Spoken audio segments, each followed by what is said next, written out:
I mean, I just can't believe that this is somewhere you can access by bike. Right? I mean, this is somewhere you can just be all alone, and it reminds me that the West is still wild.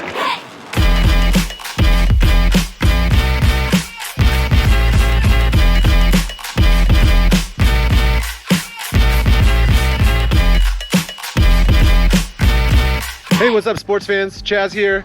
We are in Paradox Valley, Colorado to go bike pack rafting with Chris Burkhard. World famous photographer, traveler, does everything with two wheels and everything out. So we're gonna find Chris, we're gonna put our bikes onto some boats, and we're gonna float down the river. Let's go check it out. Chris Burkhard, what's up, my guy? You. What do we got going on? What are you getting ready for? Full rookie novice here, just trying to learn something new in the world of bikes. Today, we're doing my first, and Chaz's first proper bike pack rafting or bike rafting trip. We're gonna be exploring a kind of lesser known part of Colorado, riding our mountain bikes. I'm outfitted here with the Vizari hardtail. I got the 27.5 ZERO MOTO rims on, and we're gonna be beating these things up. I mean, we're gonna be literally pushing this thing to the limit. Some, old mining roads, gonna be dipping our freaking derailleurs in some fresh water. Yeah, what do you got? That's the boat, right? Yeah, that's it. On the front, that's the whole boat. You're gonna load this whole bike onto that boat at some point. That, got the paddles, got everything.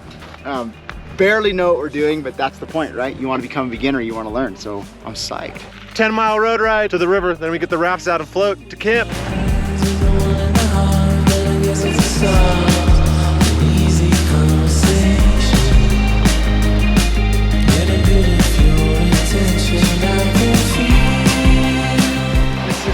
Caribou bikepacking specific rig with a big, heavy, overinflated nose to compensate for the big, heavy bike.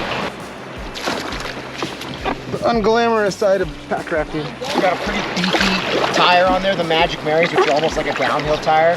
I like it because I can deflate them. They're nimble, like really good compliance, but I ride a lot of desert sand this time of year, so I want to be able to deflate those tires to like 18 PSI, 20 PSI and lower, right? And just be able to work my way through that sand. These are like a 2.6 and 2.8 setup, so it's nice and beefy. Not the fastest rig, but it really moves, and I can haul a ton of weight. And right now, I'm not about going fast. I'm about, it's about getting there. Adventure. What do you like about the 3.0 Moto? I mean, dude, they're just so reliable. They're light, first of all.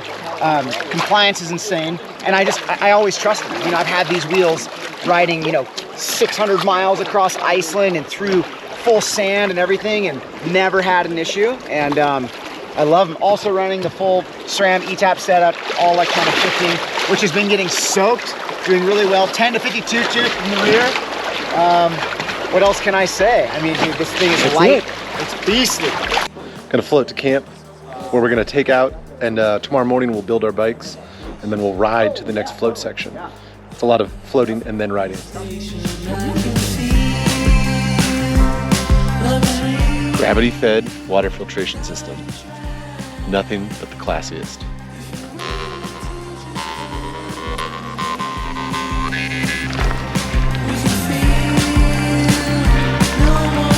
So we're currently getting chased by a band of wild horses.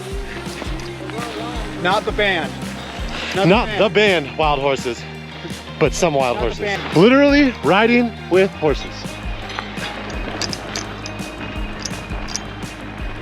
What's your thoughts on weight distribution? Like break down why you got what you got it. I don't like to have a lot of weight in the front. I'm not a big fan of like kind of front panniers. They start to mess up the handling. You want to be able to send it fully. Yeah, and I want to be able to have a load that's not too bouncy. I don't want to like, compromise the shock too much. And basically I have my weight distributed. So there's like an equal amount of weight here, equal amount right here. All my heaviest stuff is here. Bottom distribution, right? Got like my toolkit, stove, all that. And then in the back, it's just bulky, but it's lightweight. And this is solid, so there's no bounce on that. That's bounce, like a carbon fork for your rear. This thing is gonna feel rigid and feel nice. Pretty wild time to have the bikes riding and then pack rafting. Ultimate transition, keeps the party rolling. Also mildly terrifying. It looks easy to have these bikes strapped on the front, but it is very unstable. Hitting rapids is tough. We spent 2 days with Steve in Durango doing pack rafting training courses before we even came out on this trip. So this is definitely not a just jump in and do it, although you do take a lot of swims. This is something that maybe you should train up to, but that's why we're out here, to train up and get a new skill set and hopefully not take too many swims. Where are you going? I'm taking off. I'm heading downstream 10 miles.